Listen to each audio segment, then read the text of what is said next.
नमस्कार, स्वागत है आपका हमारे इस डिजिटल प्लेटफॉर्म पर जिसका नाम है एडुग्राम क्लासेस।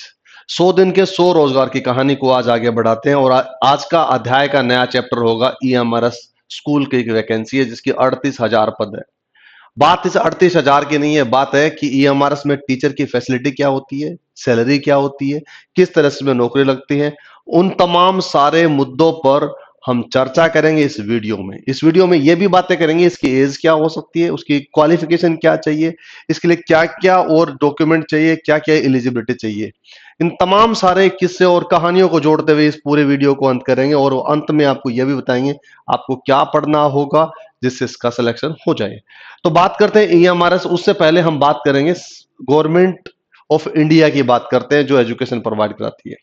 जो शिक्षा मंत्रालय है वो ऐसा कहता है कि सेंट्रल गवर्नमेंट के अंदर सबसे ऊपर की जो अगर बात की जाए बोर्ड है वो है केवीएस, केंद्रीय विद्यालय स्कूल्स होती है। और उसके बाद में दूसरी बात की जाए जो करता है केवीएस होता है वो पूरे शहरों में जितने स्कूल्स होती है केवीए, तो केवी की स्कूल्स होती है वो शहरों में और उस गांव को टच करना चाहते हैं, यानी कि वो रूरल एरिया में जाना चाहते हैं, गांव को टच करना चाहते हैं, उसके लिए बनाते हैं वो एनवीएस यानी नवोदय विद्यालय।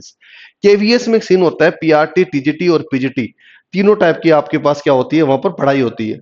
लेकिन एनवीएस कहता है कि मैं 6 स्टैंडर्ड से लेकर 12 स्टैंडर्ड तक का वो एजुकेशन देता है। उसी के साथ साथ में यह बोला गया है कि ठीक है भाई, आपने सिटीज को कवर कर लिया, क्या आपने पूरे गांव को कवर कर लिया, तो साथ साथ में किसको कवर करो, कौन सा चीज बची हुई है जो इसको आप कवर करना चाहते हो, उसके लिए कितना स्कूलें बनाई है, उसका बोर्ड बनाया जिसको बोलते हैं ईएमआरएस। जो एकलव्य जो स्कूलिंग है ना, एकलव्य वाले वो ट्राइब के होती है, ट्राइब यानी कि जो जनजातियां होती है उस एरिया को लेके बात करते हैं। एकलव्य मॉडल रेजिडेंशियल स्कूल होती है वो सारे के सारी किसकी होती है, उन ट्राइब्स के लिए होती है जो एक रिमोट एरियाज में रहते हैं, उनके इंपावरमेंट के लिए ये काम किया गया है। उस इंपावरमेंट के लिए पूरे भारत में 68 ऐसे ईएमआरएस स्कूल है जो स्कूल शिक्षा प्रोवाइड कराती है, टीजीटी पीजीटी इन सब चीजों में। इनके लिए वैकेंसी आती है, उसकी सैलरी तो बहुत अच्छी अच्छी होती ही होती है, साथ साथ में उनका काम भी बहुत शानदार होता है। और उसका जो पैटर्न होता है वो सीबीएसई को डील करता है, यानी सीबीएसई के अकॉर्डिंग ही वो क्या करेगा, डील करेगा। और कोई ऐसा नहीं है किसी स्टेट के अंदर ये ट्राइब है तो इस ट्राइब के अकॉर्डिंग उस स्टेट का बोर्ड का लगेगा, नहीं। इसका जो पैटर्न होता है वो पढ़ाने का वो सीबीएसई होगा, तो ऑब्वियस सी बात है हमें पढ़ना होगा वो भी सीबीएसई के अकॉर्डिंग पढ़ना होगा। खैर, अभी अभी नोटिफिकेशन आया, नोटिफिकेशन का मतलब एक शॉर्ट नोटिस आया और ये बताया गया अपने बजट के अकॉर्डिंग, आपके सामने दिखाई दे रहा है कि इंपावरमेंट ट्राइबल एजुकेशन को क्या करता है। मैंने आपको ना इंपावरिंग मतलब उस ट्राइब्स को इंपावर करने के लिए काम किया गया है। एकलव्य मॉडल रेजिडेंशियल स्कूल है ईएमआरएस, जिसकी टोटल मिला के 740 स्कूल है रिमोट ट्राइबल्स एरिया में। और उसके साथ साथ में उन्होंने ये बोला गया कि 28,919.72 करोड़ रुपए अलोकेटेड हुआ उनको। साथ में ये बोला गया है 3.5 lakh tribal students to benefit इसका लेंगे। और साथ साथ में ये बोला 38,000 टीचर या 38,000 टीचर्स की रिक्वायरमेंट डाली गई है। और 7,088.60 करोड़ बजट फॉर 2025-26, यानी सीधी सीधी बात बोली गई है ईएमआरएस के लिए बजट अलोकेट हो चुका है। और बजट के साथ साथ में यह भी अलोकेट हो चुका है 38,000 वैकेंसी आएगी। 38,000 वैकेंसी का अगर रिक्रूटमेंट की बात आई है तो यह बात तो तय होगी कि वैकेंसी आने वाली चाहे वो 5 दिन में आए, चाहे 10 दिन में आए, चाहे 15 दिन में। लेकिन आप अगर आप इसकी तैयारी करना चाहते हो तो उससे पहले आपको ये जानने का हक होता है ना कि आपकी क्वालिफिकेशन क्या होती है। तो फटाफट इस पॉइंट पर आते हैं कि उसकी वैकेंसी और उसके क्वालिफिकेशन पर बात कर लेते हैं। बात कर, ये तो आपके पास अभी बहरहाल का नोटिस है जो आपके 2025-26 का बजट है। खैर, अब बात करते हैं किसकी, एकलव्य मॉडल की। ऐसे पेपर होता है, अभी इसका नोटिफिकेशन नहीं है, मैं ये नोटिफिकेशन बात कर रहा हूं किसकी, जो पुराने वाले नोटिफिकेशन, उससे आपको ये अंदाजा लगाते हुए आसानी होगी। और मैं आपको ये भी साथ साथ में लिख देता हूं क्या, अगर इसकी बात की जाए तो उसकी वैकेंसी होती है कैसे, इसकी होती है टीजीटी लेवल पर, और एक होती है पीजीटी लेवल पर, और एक होता है बड़ी में प्रिंसिपल। अब सुनिए मेरी बात, ये और इसके अलावा अदर्स में जो होते हैं वो भी होते हैं। तो इनकी सबकी टीचिंग की लाइन में बात की जाए तो इस टीचिंग के लाइन की नौकरी होती है। उस टीचिंग में लाइन में टीजीटी बोले जो ट्रेन ग्रेजुएट टीचर होते हैं जो 6 स्टैंडर्ड से लेकर 10th स्टैंडर्ड को पढ़ाते हैं। और जो पीजीटी लेवल के होते हैं 11th और 12th को पढ़ाते हैं, तीनों स्ट्रीम में। 12th की स्ट्रीम स्ट्रीम कौन सी होती है, फिजिक्स, केमिस्ट्री और ह्यूमैनिटीज, सॉरी साइंस, कॉमर्स और ह्यूमैनिटीज, तीनों स्ट्रीम के साथ में पढ़ाते हैं। इस तरह से ये नोटिफिकेशन आता है ईएमआरएस का। और ईएमआरएस का नोटिफिकेशन के साथ साथ में आपके पास इस तरह से क्वालिफिकेशन मांगी जाती है। क्या क्वालिफिकेशन में सबसे पहले उसमें बोला गया है, आप अगर उसमें फी भरोगे, सबसे पहले बात की किसने इसमें फी करेगी, तो फीस की अगर बात की जाए तो फीस में आपको भरनी होगी कितनी, अगर आप प्रिंसिपल के लिए अप्लाई करते हो तो उसके लिए कितनी फीस होती है, आप रेडी हो जाओ उसके लिए कि करीबन 2,000 रुपये आपको भरनी होती है। अगर आप पीजीटी के लिए भरना चाहते हो तो करीबन 1,500 रुपये होते हैं, और इसके अलावा अदर में भरना चाहते हो तो 1,500 रुपये, सॉरी 1,000 रुपये, और अगर आप टीजीटी के लिए भरोगे तो भी आपके पास में कितने होंगे, 1,500 रुपये। इतनी फीस का आपको फॉर्म भरना होगा इसके एग्जाम के लिए। साथ साथ में ये बात तो जान लो, ऐसा एग्जाम होगा तो इसके साथ साथ में ये होगा, ये मोड होगा वो कौन सा होगा, इसका जो एग्जाम का मोड होगा ऑनलाइन होगा। एग्जाम का मोड क्या आता है, एग्जाम का मोड होता है ऑनलाइन। अब ऑनलाइन होगा तो इसको मतलब बोला जाता है सीबीटी बेस होगा, और सीबीटी बेस होगा तो सीधी सी बात है कहीं कहीं ऐसा कंप्यूटर सेंटर होगा वहां आपको पेपर देना होगा। ठीक है, इसके साथ साथ में क्या होगा, ये पेपर होगा, उस पेपर के अकॉर्डिंग मैं सारी आपको सिलेबस बताऊं क्या क्या आएगा क्या क्या नहीं आएगा। इस पेपर में जो मेरिट आती है, मेरिट का भी आपको मैं बता दूं, रिजर्वेशन उसका काउंट होता है, उसको भी रखा जाता है। और जो आपको एज का रिलेक्शन से होता है ना, वो भी आपको क्या मेरिट के आधार पर, सॉरी उसकी रिजर्वेशन के आधार पर होगा। ठीक है, अब इसके अलावा बात करते हैं क्या, इस तरह से वैकेंसी आती है। और वैकेंसी को पहले वाली वैकेंसी थी वो थी कितनी, 4,062 वैकेंसी का जो नोटिफिकेशन आया था। इस बार 38 आ रहा है, इस बार कितनी वैकेंसी है, 38,000 आएगी, और सारी उसके लिए आएगी। ठीक है, लो ठीक है। अब इसके बाद में क्या बोला गया है, इसके अलग अलग सब्जेक्ट होंगे। अगर बात की जाए, मैं आपको थोड़ा सा वैसे समझा देता हूं। अगर टीजीटी के सब्जेक्ट की बात कर लेता हूं मैं, टीजीटी के सब्जेक्ट की बात की जाए तो लैंग्वेज में मान लीजिए हिंदी है, इंग्लिश है, और इसके अलावा और बाकी जो लोकल लैंग्वेज वहां की होती है उसके अकॉर्डिंग है। और इसके अलावा बात करते हैं क्या, आपके पास में क्या टीजीटी के मैथमेटिक्स है, इसके अलावा क्या है साइंस है, इसके अलावा क्या है एसएसटी है। ठीक है, मैथ साइंस और एसएसटी, ये टोटल मिला के आपके 5 सब्जेक्ट की बात करता हूं मैं। टीजीटी लेवल, टीजीटी का मतलब ट्रेंड ग्रेजुएट लेवल। मैं आपको बताऊं, अगर आपने ग्रेजुएशन कर रखी है, अगर टीजीटी की जहां बात आती है तो आप क्या हो जाए, अगर आपने क्या कर रखी है, ग्रेजुएशन कर रखी है आपने, यानी कि आपने बीए कोई भी कर रखा था तो ग्रेजुएशन कर रखी है, और साथ में आपने बीएड कर रखी है साहब, और बीएड के साथ में आपके पास में कौन सा पेपर हो, सीटेट पेपर 2 का पेपर हो। कौन सा, सीटेट का paper level 2, CTET paper level 2। Level 2 का मतलब कैसा हो गया, अगर आप मान लीजिए आप हिंदी, इंग्लिश और एसएसटी भरते हो तो आपके पास में लेवल 2 में क्या चाहिए, आपके पास में लेवल 2 सेकंड के अंदर आपके पास एसएसटी का हो तो आप भर सकते हो। अगर आपको मैथ्स भरना है, आपको साइंस भरना है तो आपके पास में क्या चाहिए, लेवल 2 सीटेट लिख देता हूं मैं। कौन सा चाहिए, लेवल 2 का मतलब किसका हो गया, मैथ एंड साइंस। किसका हो गया, मैथ एंड साइंस। इसका अगर आपने कर रखा है सीटेट का तो आप एलिजिबल हो। तो आपको सीधी सीधी बात समझ में आ गई कि आपके पास ग्रेजुएशन चाहिए, साथ में बीएड चाहिए, और साथ में सीटेट का पेपर 2 चाहिए। अगर ये चीज आपके पास में तो आप इस पेपर को किसमें, टीजीटी लेवल पर आप अप्लाई कर सकते हो। राइट, चलिए आगे बढ़ते हैं। ठीक है, याद रहेगा आपको। इसी तरह से हम क्या बात करते हैं, इसके लिए पीजीटी की बात करें, ये इतनी बात हो गई। अब इसके साथ में बात करते हैं कौन से वाली, पीजीटी लेवल की। अगर इसको पीजीटी लिखते हैं हम, पीजीटी के अंदर अलग अलग सब्जेक्ट होते हैं साहब। जैसे मान लीजिए आपका सब्जेक्ट होता है लैंग्वेज हिंदी, इंग्लिश। इसकी क्वालिफिकेशन भी बता दूंगा मैं सारे सारे किसके साथ क्या जुड़ेगा। हिंदी है, इंग्लिश है, अब मैथ्स है, फिर इसके बाद में फिजिक्स है, फिर केमिस्ट्री,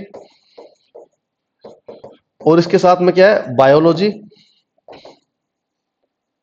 और इस बायोलॉजी के साथ साथ में क्या है, फिर आपकी ह्यूमैनिटीज के सब्जेक्ट आ जाते हैं। कौन से वाले, ज्योग्राफी, हिस्ट्री, और ज्योग्राफी आ गया, हिस्ट्री आ गया, और इसके अलावा, और उसके अलावा क्या बचा है, इसके अलावा अदर सब्जेक्ट्स होते हैं जो अकाउंट्स के होते हैं, ये भी सारा उसमें आएगा। और ये सारे सब्जेक्ट आपके पास में आएंगे पीजीटी लेवल में। अब पीजीटी लेवल तो आ गया साहब, लेकिन आप ये पूछोगे इसकी क्वालिफिकेशन में क्या हो सकता है। अगर आपने क्या कर रखा है, अगर पीजीटी आपके पास में, अगर आपने क्या कर रखा है, आपने कर रखी है मास्टर्स, और मास्टर्स के साथ में आपने कर रखी है बीएड, और बीएड के साथ में कोई आपके पास सीटेट पेपर की जरूरत नहीं है, मास्टर्स प्लस बीएड दोनों आपके पास है, तो आप किसके लिए अप्लाई कर सकते हो, पीजीटी लिए, पोस्ट ग्रेजुएशन टीचर के लिए आपके पास में क्या कर सकते हो, अप्लाई कर सकते हो। किसके लिए, पीजीटी के लिए भर सकते हो। और ये सब्जेक्ट है। अब ये पूछोगे कि ये सब्जेक्ट किस काम आएंगे, मैं बता देता हूं। जिस सब्जेक्ट के साथ आपने मास्टर्स कर रखी है, जैसे मान लीजिए आप ह्यूमैनिटीज की और आपने हिस्ट्री ले रखी है ऑनर्स, आपने हिस्ट्री ऑनर्स, इतिहास ले रखी है, हिस्ट्री ऑनर्स ले रखी है, तो आप अप्लाई कर सकते हो किसके लिए? पीजीटी हिस्ट्री के लिए। अगर आप ये चाहते हो कि भाई मैंने तो ले रखी है तो ज्योग्राफी है लेकिन मैं हिस्ट्री के लिए जा सकता हूं, नहीं, आप नहीं जा सकते। क्या ये बात रहेगी याद? तो यानी कि अगर आप तैयारी कर रहे हो और मास्टर्स के आपके एक कोई न कोई एक पर्टिकुलर सब्जेक्ट के साथ करते हो, तो आपके पास ये मौका है क्या, पीजीटी में अपने सब्जेक्ट के साथ भर सकते हो। बस फटाफट ये वैकेंसी मान लीजिए 5 दिन या 10 दिन या 15 दिन में आएगी, लेकिन इसके लिए तैयारी आप शुरू कर दो। अब तैयारी का मतलब क्या हुआ? इसका तैयारी का मतलब ये होगा हमारा बेस मजबूत करना होगा। बेस का मतलब कैसे होगा, मैं वीडियो के अंत में बताऊं आपको क्या क्या पढ़ना होगा, ठीक है। चलिए आगे बढ़ते हैं। ये सारी वैकेंसी मान लीजिए सारी की वैकेंसी बताई गई है। अब इसमें एक अच्छी बात और बताइए, क्या इसमें कमाल की बात यह है कि इसकी सैलरी बताइए जो आपको ज्यादा अच्छी लगेगी। सैलरी अगर आप प्रिंसिपल के लिए आप करते हो, क्या अगर प्रिंसिपल के लिए करते हो तो सैलरी कहता है 47,000 सॉरी 78,800 से लेके और कहां जाती है 2,09,200 रुपए। कितनी है? 2,09,200 रुपये उसकी सैलरी होती है। इसके साथ साथ मान लीजिए आप पीजीटी के लिए अप्लाई करना चाहते हो, मैं सिर्फ नॉर्मली ऐसे बता रहा हूं, तो आपकी कितनी है? 47,600 रुपये से स्टार्ट होगा। और इसके अलावा कब कहां तक जाएगी ये जाएगी 1,51,600 रुपये तक। यानी इसकी सैलरी की बात की जाए तो सैलरी बहुत ही कमाल की सैलरी है, हैंडसम सैलरी है आपकी, कमाल, मजा आ जाएगा, ऐसी सैलरी है। अब ये बात तो हो गई, ठीक है, सैलरी होगी, सैलरी वैली का तो मामला ठीक है, मैंने मास्टर्स कर रखी है और इस सब्जेक्ट के स्ट्रीम के साथ भी कर रखी है। इसमें आता क्या है पेपर में ये तो बता सकते हो? हाँ, मैं आपको रफली ये बता सकता हूं पूरा, इन चीजों को आपको तैयारी किसकी करनी होगी अभी अभी जो आप तैयारी करना शुरू करना चाहते हो। तो इसके अंदर सबसे बड़ी बात है आपको करनी पड़ेगी रीजनिंग, जिसको हम तर्क शक्ति बोलते हैं, ठीक है। इसके अलावा क्या पढ़ना पड़ेगा? मैथ्स पढ़ना पड़ेगा साहब। और मैथ्स के साथ साथ में क्या होगा? इसके साथ जनरल अवेयरनेस, जीए बोलते हैं इसको ना, जनरल अवेयरनेस पढ़ना पड़ेगा। इसके साथ साथ में क्या पढ़ना पड़ेगा? इंग्लिश मान लीजिए और हिंदी, दो लैंग्वेज पढ़नी पड़ेगी आपको। क्या? दो लैंग्वेज पढ़नी पड़ेगी, इंग्लिश और हिंदी, राइट। इस इंग्लिश और हिंदी के अलावा क्या पढ़ना पड़ेगा आपको? उसके साथ साथ में इसके लिए आपको NESTS की वेबसाइट पर आपको डिटेल में रेजिडेंसी के बारे में उसके बारे में बताया गया है, इस स्कूल के बारे में, इमारत के बारे में। इसके लिए 50 सवाल आते हैं। और एडमिनिस्ट्रेशन एंड फाइनेंस, ये मान लो प्रिंसिपल है उसके लिए। बाकी ये चीज कॉमन है, इस चीज को आप पढ़ना ही पड़ेगा। हर एक सब्जेक्ट में क्या कॉमन है? हर एक सब्जेक्ट में ये चारों सब्जेक्ट कॉमन है। तो इसका मतलब इस तैयारी किसकी कर दो? रीजनिंग यानी इसकी तैयारी शुरू कर दो, मैथ्स की तैयारी कर दो, जीए की, और इंग्लिश और हिंदी। ये चार चीज पढ़नी होगी। आप कहीं भी अच्छे प्लेटफॉर्म जाके पढ़ सकते हो, कोई दिक्कत नहीं है, या फिर खुद भी पढ़ सकते हो। इसकी प्रैक्टिस करोगे, जितनी प्रैक्टिस करोगे उतना अच्छा आएगा। अब बात करते हैं इसके अलावा क्या, इसका तो हो गया। अब बात करते हैं सब्जेक्ट का। अब बात करते हैं सब्जेक्ट का। सब्जेक्ट का मतलब क्या हुआ? जैसे मान लीजिए मैंने क्या बोला, रीजनिंग कौन सी है? सॉरी, मैंने बताया रीजनिंग एक आएगी, प्लस में जी आएगा, प्लस में मैथ आएगा, और प्लस में क्या आएगा? जीए, मैथ और हिंदी, और क्या? इंग्लिश। ये तो आपका कॉमन पेपर हो गया है ना। इसके साथ में जुड़ता है सब्जेक्ट। अब सुनिए मेरी बात, यहां थोड़ी सी बात दिलचस्प है। सब्जेक्ट का मतलब क्या हुआ? अगर आप जिस पेपर में देना चाहते हो, जैसे मान लीजिए आपका जियोग्राफी में पेपर देना चाहते हो, है ना, तो जियोग्राफी की बात की जाए तो आपका क्या लेवल होगा? 12th को ले लेंगे, ग्रेजुएशन को लेंगे, और प्लस में किसको ले लेंगे? मास्टर्स को ले लेंगे। ये आपका सिलेबस होता है पूरा पूरा। अगर आप फॉर्म भरना चाहते हो, तो आपके लिए अप्लाई करना चाहते हो, तो क्या होगा? आपका 12th का सिलेबस, ग्रेजुएशन का सिलेबस और मास्टर्स का सिलेबस। अगर आपने ये कर रखा है तो आपके लिए सबसे बेहतरीन और कमाल की चीज होगी ये। क्या आप सब्जेक्ट के साथ जाओगे तो इसमें। अब बात करो किसकी, चाहे वो टीजीटी के सब्जेक्ट हो तो भी, और पीजीटी के सब्जेक्ट हो तो भी, आपको ये पढ़ना ही पढ़ना पड़ेगा, और उसी के अकॉर्डिंग आपको आगे बढ़ना होगा। तो यानी ओवरऑल एक बात क्या आ गई भाई साहब, 5 सब्जेक्टों में पढ़ने होंगे। कौन से? रीजनिंग, जीए, मैथ्स, हिंदी और इंग्लिश। सबके लिए तैयार है, चाहे वो टीजीटी हो या पीजीटी हो, कोई भी हो। अगर वो सब्जेक्ट में साथ में जाते हैं वो, तो जो सब्जेक्ट आप अप्लाई करना चाहते हो उस सब्जेक्ट का क्या पढ़ना पड़ेगा? 12th का सीबीएसई लेवल तक का, और इसके साथ में क्या है? ग्रेजुएशन, और ग्रेजुएशन के साथ में मास्टर्स। ये तीनों चीज पढ़नी होगी। अब तीनों का सम्मेलन आपको पढ़ना होगा। कोई भी किताबों को कैसे पढ़ते हैं भाई, ये भी बता देता हूं।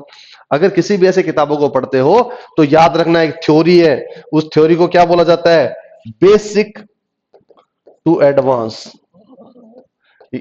अब आप कहोगे बेसिक टू एडवांस कैसे पढ़े? जब आप शुरू करो तो हमेशा क्या करना, कोई भी सब्जेक्ट आपका, जैसे ज्योग्राफी है तो 10वीं लेवल में जो ज्योग्राफी आएगी आप पहले एनसीईआरटी को पढ़ना शुरू कर दीजिए। किसको पढ़ना शुरू करिए? एनसीईआरटी शुरुआत से पढ़िए। एनसीईआरटी पढ़ोगे शुरुआत से, यानी 6 स्टैंडर्ड से पढ़ना शुरू कर दीजिए। जैसे ही आप 10th स्टैंडर्ड में आओगे तो आपके उस सब्जेक्ट को लेके बेस क्लियर हो जाएंगे। फिर 11 12 से स्टार्ट करोगे तो फिर आपके फिर एडवांस में चलते जाओगे धीरे धीरे धीरे धीरे, तो फिर आप बहुत अच्छा कर पाओगे। क्योंकि जब भी इस पेपर में आता है तो आपका सबसे पहले अगर बात की जाए एक हिस्सा होता है जो आता है कौन सा? बेसिक। बेसिक का मतलब होता है एनसीईआरटी पूरी पूरी। उसके बाद जो चीजें बढ़ के आती है वो चीजें आती है कौन सी? एडवांस लेवल पे। तो आपके बेसिक बहुत क्लियर होने चाहिए, राइट? अब सुनिए मेरी बात, ये तो होगा ठीक है भाई, हम पेपर दे देंगे, अच्छी बात है, आएगा कैसे कैसे करेंगे? तो मैं आपको बता दूं टोटल मिला के कितने नंबर का होता है ये पेपर होता है। ये 150 नंबर का पेपर है। इसमें बोला गया, जैसे मान लीजिए यहां पर दिखा देता हूं आपको, ठीक है, ये आपका पेपर है पीजीटी का। क्या बोला गया है? जनरल अवेयरनेस 10 नंबर की है। कितनी है? 10 नंबर की। ठीक है, रीजनिंग कितनी है? 20 नंबर की। नॉलेज ऑफ आईसीटी कितना नंबर का है? 10 नंबर का। टीचिंग एप्टीट्यूड कितना है? 10 नंबर का। डोमेन सब्जेक्ट है सारे के सारे, इसमें बताऊं मैं सारे, ये डोमेन है। और साथ में एनईपी 2020 भी आएगी, याद रखना इस बात के लिए। पेडागोजी का पूरा सेक्शन आएगा, ठीक है। ये पूरा तैयारी करोगे तो उसे टोटल मिला के 80 नंबर ये हो जाते हैं। तो टोटल मिला के कितने होंगे? 130 नंबर। 130 नंबर में ये जो 20 नंबर होते हैं ना, ये क्वालिफाइंग होते हैं। कौन से वाले? लैंग्वेज वाले। कौन से वाले? जैसे इंग्लिश लैंग्वेज बोली मैंने, हिंदी लैंग्वेज बोली थी ना, ये दोनों क्वालिफाइंग होते हैं। और क्वालिफाइंग का मतलब 20 नंबर का क्वालिफाई करना चाहिए, और ये नंबर आ गए इसके, ठीक है। ये याद रहेगा आपको। 40% कितना क्वालिफाइंग चाहिए? इसमें 40% चाहिए। अगर ये नहीं आए तो आप फेल हो जाओगे, याद रखना। तो हिंदी और इंग्लिश में 40% नंबर आपके आने जरूरी है। ये सबका पैटर्न ऐसा ही है साहब, कोई ज्यादा कहीं दूर जाने की जरूरत नहीं है। सबका पैटर्न यही रहेगा, एज इट इज जैसे रहेगा। आपका जीए रीजनिंग सबका नंबर ऐसे ही आएगा। 130 नंबर प्लस 20 नंबर जोड़िए, किसके आएंगे? 10-10 नंबर के, दो हिंदी और इंग्लिश, वो दोनों 40-40%। 10 नंबर में से याद, टोटल 10 क्वेश्चन हुए, 10 में से आपको 4 करने होंगे, श्योरली एकदम करेक्ट करने ही होंगे। अगर आप उसे नहीं करते तो आप फेल हो जाओगे। डन। ये सबका यही पैटर्न चलता रहता है, यही काम होगा। पीजीटी और उसके सिलेबस में आपको मैंने बता दिया। क्या बताया आपके साथ साथ में? एज का रिलैक्सेशन। अब अगर एज की बात करें, हम इसी की एज के लिए बात कर लेते हैं। एज होता है आपकी, एज आपकी 40 ईयर तक आप उसमें अप्लाई कर सकते हो। अब साहब 40 ईयर तो बढ़िया है, किसके लिए? पीजीटी लेवल के लिए। टीजीटी मतलब उससे कम हो जाता है, ऐसा रहता है, ठीक है। 40 ईयर में साथ साथ में आपका रिजर्वेशन लग जाता है। अब आप बोलोगे रिजर्वेशन किस बात का? हाँ जी, एससी और एसटी हो आप तो कितने साल तक कर सकते हो? 45 ईयर तक है। अगर आप ओबीसी कैटेगरी हो तो कितने हो सकता है? 43 ईयर तक। अगर आप इंप्लॉई हो, किसी ईएमआरएस के एम्प्लॉई हो, तो आपको 55 साल तक आपको रिलैक्सेशन मिल सकता है। ये आपका एज का रिलैक्सेशन है। ये पीजीटी लेवल की बात करो, वैसे ही आपके पास कम हो जाता है। टीजीटी लेवल आता है तो आपका 35 साल उसके अकॉर्डिंग आप बढ़ जाता है, राइट। पूरा नोटिफिकेशन आता है, मैं आपको सारा क्लियर कर दूंगा। सारा ये सारी की सारी वैकेंसी है, करीबन करीबन मैंने सारे चीजों में बता दिया आपको। सबका एक सेम पैटर्न है, सेम तरीका है, सेम ही होगा, लेकिन बस सब्जेक्ट बदलता है। सब्जेक्ट का मतलब होता है, जैसे हिंदी है तो हिंदी वालों को हिंदी पढ़नी पड़ेगी, इंग्लिश वालों को इंग्लिश पढ़नी पड़ेगी, ज्योग्राफी वालों को ज्योग्राफी पढ़नी पड़ेगी, हिस्ट्री वालों को हिस्ट्री, केमिस्ट्री वालों को केमिस्ट्री, ठीक है। डन। अब मुद्दे की बात यह आ रही है कि अगर आप इसको पढ़ना चाहते हो तो आपको याद रखना है इस बात को। सबसे पहले अभी तैयारी करनी होगी एनसीईआरटी की, आपको बुक्स पढ़नी पड़ेगी। और एनसीईआरटी जैसे बुक्स पढ़ लो तो आप याद कर लेना, 11th और 12th दोनों पढ़ देना। अगर ये आपने इतना पढ़ चुके हो और कोई भी एग्जाम देते हो तो याद करना, इसकी 70 to 80% क्या हो जाती है? आपकी तैयारी पूरी हो जाती है। कितनी हो जाती है? 70 to 80% आपकी तैयारी फुल एंड फाइनल हो जाती है, कोई भी प्रॉब्लम नहीं होगी। और उसके बाद आपने ग्रेजुएशन पढ़ ली तो ये मान के चलिए आप 90% कवर कर चुके हो। अब इसके बाद में कुछ नहीं बचता। तो अभी आपको तैयारी किसकी करनी होगी साहब? एनसीईआरटी को लेकर तैयारी शुरू कर दीजिए फटाफट से, कोई भी समय बचा नहीं है। वैकेंसी फटाफट से आने वाली है, मान लीजिए 5 दिन, 10 दिन या 15 दिन। और आप अच्छे से किसी भी प्लेटफॉर्म पढ़िए, मैं इसके लिए कोई भी आपको बाध्य नहीं करूंगा। किसी भी प्लेटफॉर्म पढ़िए, आप आराम से पढ़ के सारी चीजें पढ़ के तैयार होकर जाना। अगर आपको इसके बारे में और कुछ भी जानना है तो आप कमेंट बॉक्स में बिल्कुल डाल सकते हो, हम आपका रिप्लाई जरूर कर देंगे। और ये रही थी हमारी उन लोगों, उन टीचर के लिए जो आने वाले फ्यूचर के लिए देश को सुधारेंगे, शिक्षकों की भर्ती है। तो आप बिल्कुल जाके फॉर्म भरना ना भूले, और नए नोटिफिकेशन की तैयारी आएगी उसके लिए आप सब्सक्राइब कर लीजिए हमारे चैनल को, ताकि फटाफट से आपको सब चीजें एक्सप्लेन कर दें नए नोटिफिकेशन पे। बहुत बहुत शुक्रिया। जय हिंद, जय भारत। फिर मिलेंगे।